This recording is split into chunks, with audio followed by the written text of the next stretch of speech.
And in 1995, I was in a psychiatric institution with major anxiety disorder, panic disorder, PTSD, and depression. So welcome to the conference. I'm so happy you're here. And so I don't mean to be flip, I really don't, but it's my story and I'm not ashamed, I'm not embarrassed. It's why I'm here with you today. I am Tami West, and that is my story. Welcome to Consider Yourself Hugged, a place to find comfort and support as you navigate your mental and emotional well-being. So sit back and relax, unless you're driving, and get ready for this week's hug. Welcome, fellow huggers.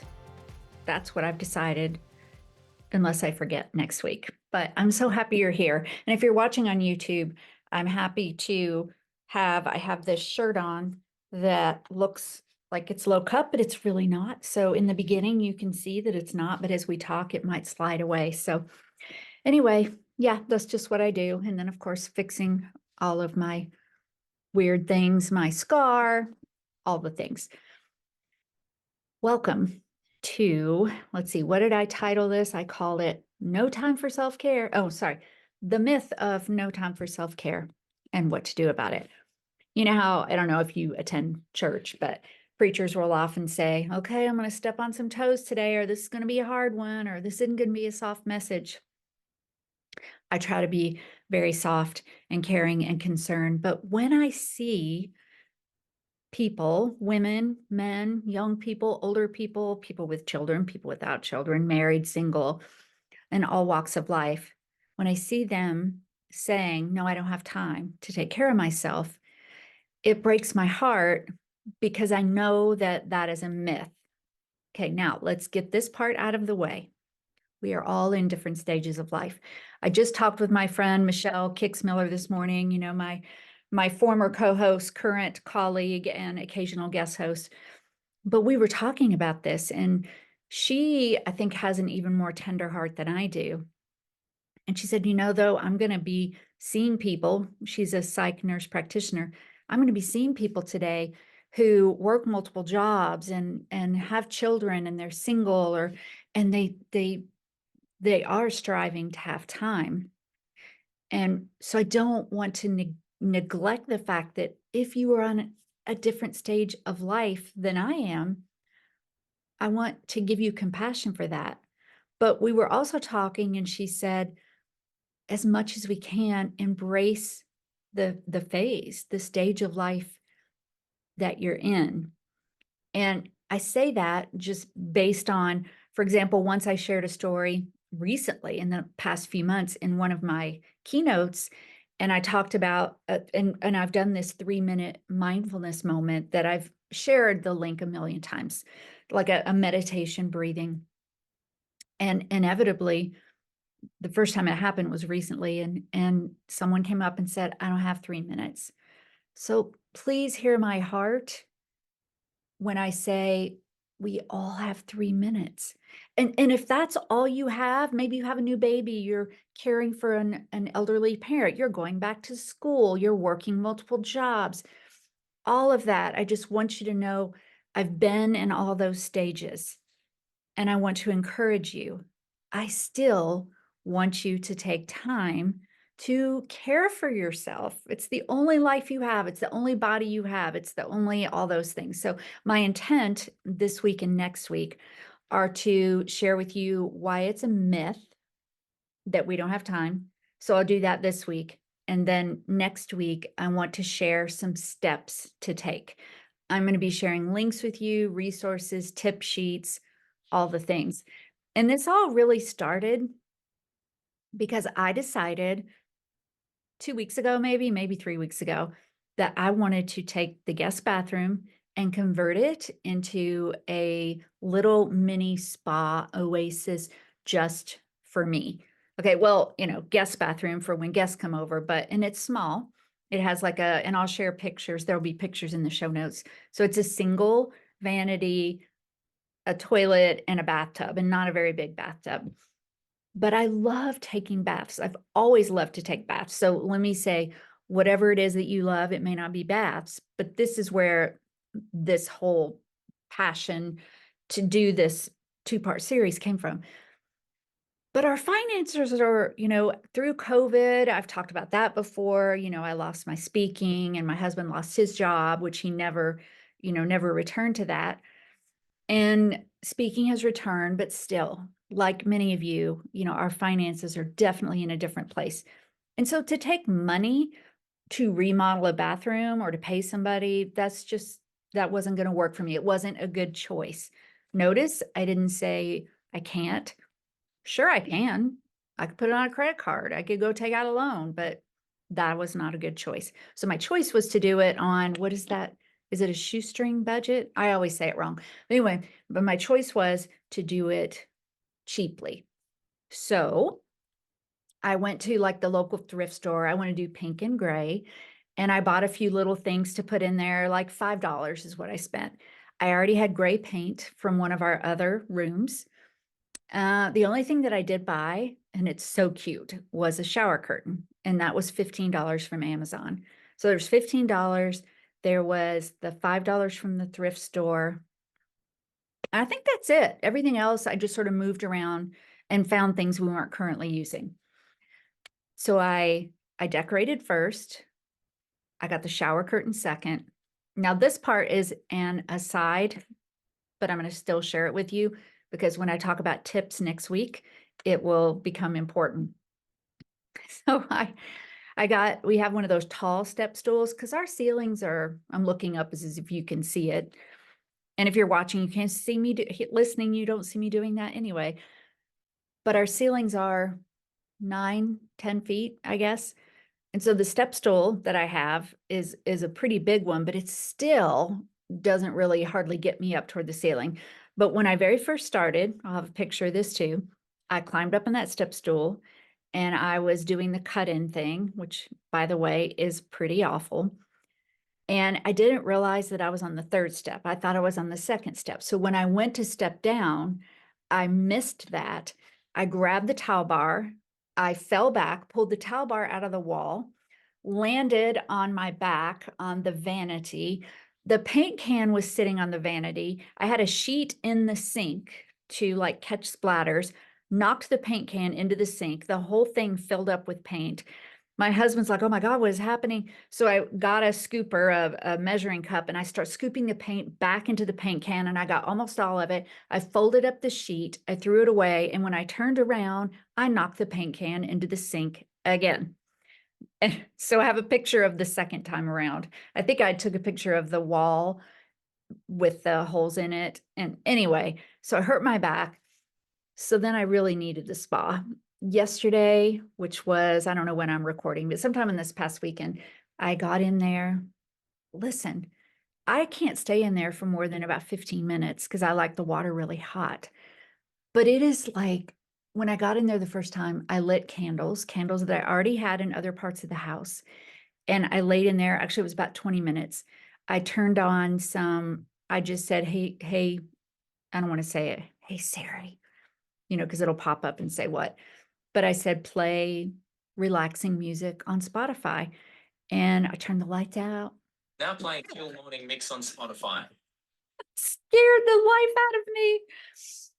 Okay, so I thought I had missed the whole phone answering me, but I didn't. So it all started from that and realizing that 15 minutes was so refreshing to me. And then I thought, well, why?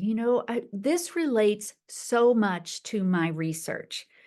Now I'm going to put a link. One of the things I want to talk about first is, do we have time here in America? So I pulled, and there'll be a link to it in the show notes, the 2022, which was published in 2023, American Time Use Survey. And there's a lot of things about, on average, like what people are spending their time doing. Working at home, working at work. It's all about how we use our time. I want to read just a few of the things to you. So I'll put these things in the show notes and then a link to the report if you want to download it. On an average day, nearly everyone age 15 and over, and that's 95%, engaged in some sort of leisure and sport activity, such as watching TV, socializing, or exercising.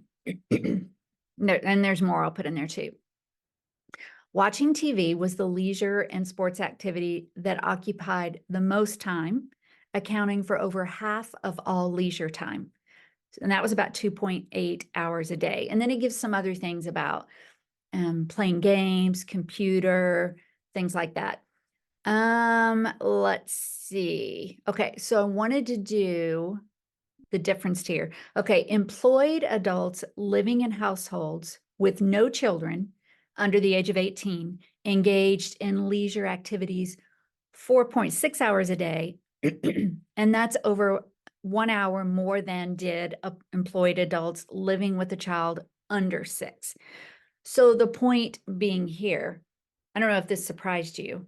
So we're talking 4.5 hours for employed adults with no kids under the age of 18, 3.4 hours for employed adults with a child under 6. My point here is that these are self-report surveys of people saying, this is how I spend my time, 3.5 hours a day, even for people with small children, 4.5 hours a day for people with no small children at home. And these are all people who are working. This is where, again, please hear my heart. We have time, some more than others, to do some things. So taking that spa time in the bathtub or whatever it is something we should be doing. So if we're admitting to what we're doing on a survey, then why are we either not really doing it or not talking about it? Here's what I did next. I did a combination of 3 things to come up with why aren't people doing that? The last one that I'll do is from me directly, relating to my research that you might have heard before. But the first thing I did was, I love AI. So I asked AI the question, what are the reasons that people give that they don't take care of themselves? And then, so that's number 1. I'll give you those and they'll be in the show notes. The second thing was I did another AI. It's called web search. So what that does is it searches the web for me and directs me to articles. And I found a really great article that it was the APA, I think. So that's the second thing. So the first thing is just a list that AI created. Why are people saying they're not taking care of themselves? I don't think any of them will be surprising to you, but I'm just going to quickly read them. Secondly is this APA article that I thought was wonderful. It's like 5 reasons that get more at the heart of it, sort of like the things I talk about. And then the third is where I come in and I interject a big reason that I think we don't always take time or say that we don't have time to take care of ourselves. Whew, that's a lot of words, isn't it? I've had 2 cups of coffee today. So, all right, here we go. The first thing is I put the most common reasons people say they don't have enough time to take care of themselves often revolve around the following. This is ChatGPT generated. Number 1, work commitments. Many individuals report long hours or demanding jobs that leave them with little energy or time for self-care. Number 2, family responsibility. Parents, especially those with young children or those caring for elderly family members, often prioritize the needs of their family members over their own. We're going to talk about that when we get down to my part. But again, hear my heart, that's a real thing. Number 3, social obligations. Keeping up with social engagements or community responsibilities can consume time that might otherwise be used for self-care. My husband would say, because he doesn't really care for social engagements, and he would be like, we'll just give those up. Number 4, I mentioned this, financial stress. The pressure to meet financial obligations can lead to working multiple jobs or extended hours, reducing the available time for personal care. Number 5, lack of prioritization. Some people do not prioritize self-care, seeing it as less important than other responsibilities or even as a luxury. Come back to that. Number 6, perceived selfishness. There's a common belief among some, and I like it that it said some, not everybody does this, among some that taking time for oneself is selfish, especially when others depend on them. Right? How could you take time to go for a walk or take a bath when we have all these people depending on you? Number 7, overwhelming daily tasks. The accumulation of everyday tasks like housework, errands, managing personal affairs can leave little room for taking care of yourself. Number 8, digital distractions. Excessive time on electronic devices for entertainment, which actually that can be like a little bit of self-care, but it just depends on how we're using it. So for entertainment or communication can inadvertently consume time that could be used to take care of yourself. Number 9, lack of awareness. Some people may not recognize the importance of self-care or know how to incorporate it into their lives effectively. That's why next week is going to be how to do that. And number 10, mental health issues. That's always going to be something that we want to consider. Conditions like depression and anxiety can make it hard for people to be motivated to engage in any type of self-care. So that's a list from just ChatGPT. All of those are valid. It goes deeper. And that's why I love going from ChatGPT to a specific article to me. So this comes from the next thing I'm going to do, this number 2, is an article from Psychology Today. No, it's more than just what I'm going to read to you, but I'll put the whole link in the show notes so you can read the whole article. I think the article itself is called, hang on a minute, let me pull that up. 5 reasons we don't take care of ourselves. But the part that I'm going to read is, here are 5 hidden beliefs that undermine good self-care. We've mentioned it a little bit before, but let's go a little deeper. Number 1, it is selfish to care for myself. We imagine a perfect person being one who is completely selfless, flowing with boundless love and compassion for others. Because of this belief, taking care of ourselves leads to feelings of guilt. Let me write this down, put a link. It's been a long time since I've talked about guilt, but I think I have an episode on that. If I don't, I have a YouTube video where I talk about guilt. Such a debilitating thing that's not really an emotion. So look for that. But can't you just see that?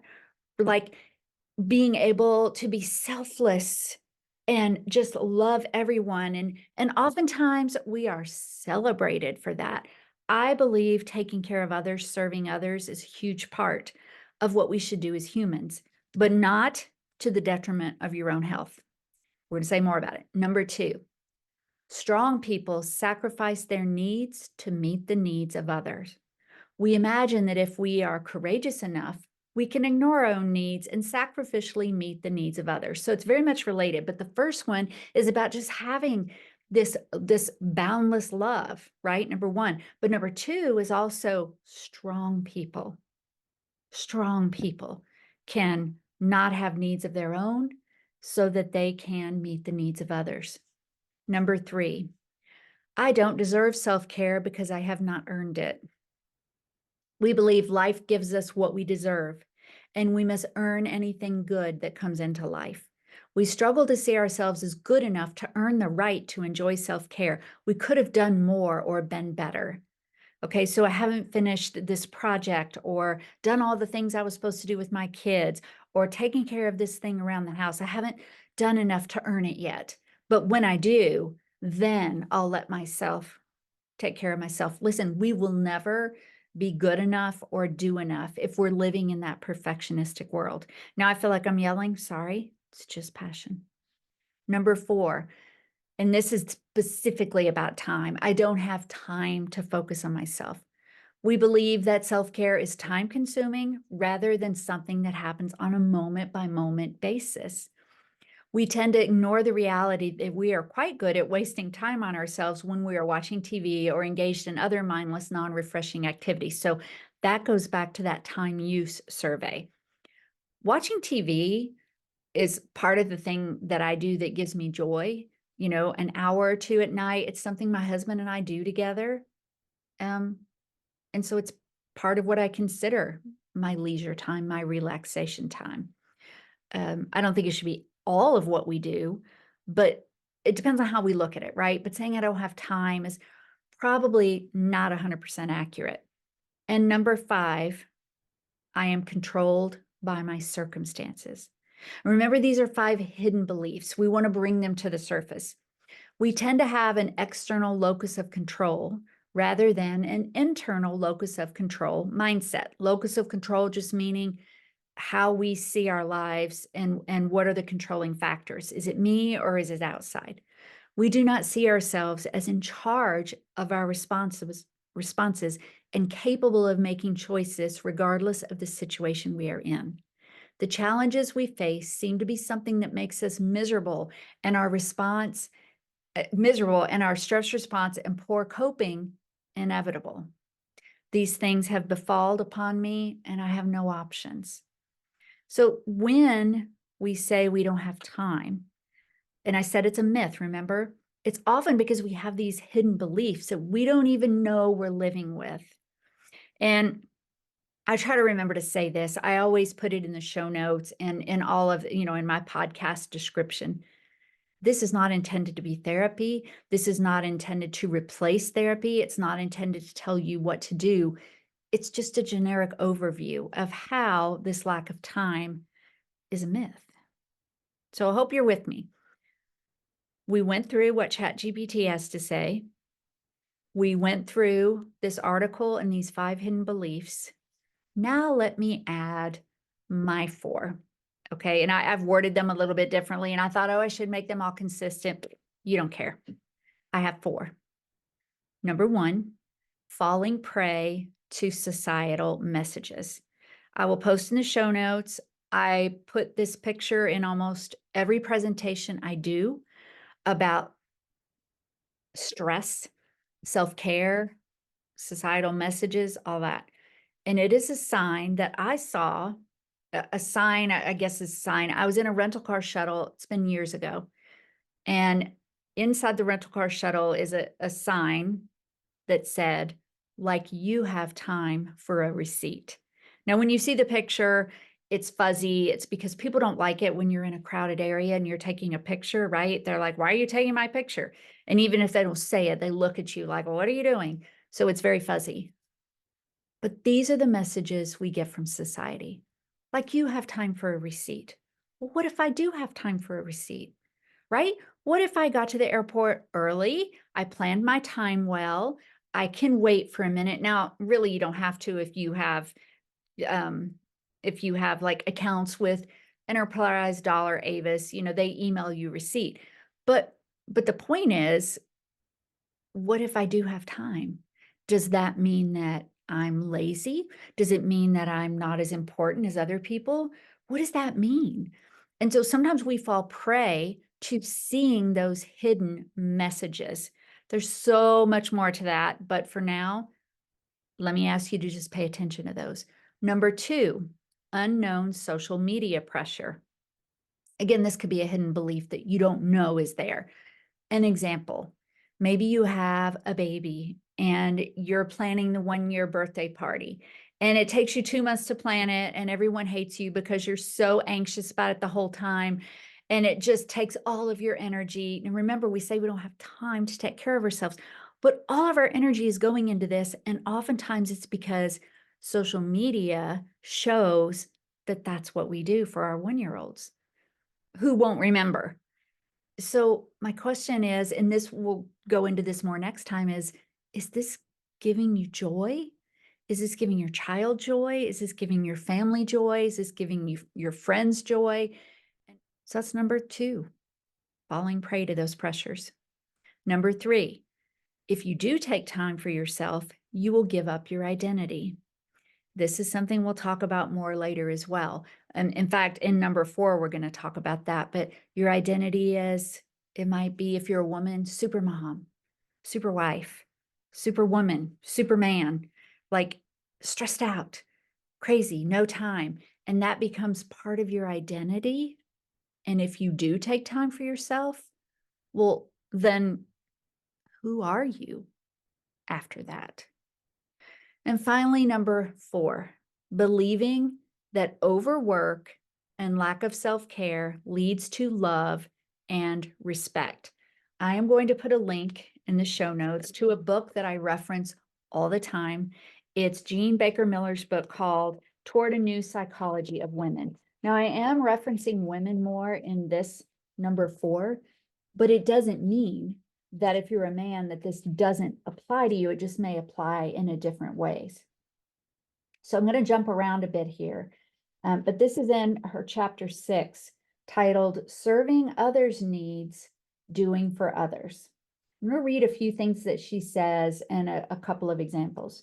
So here we go.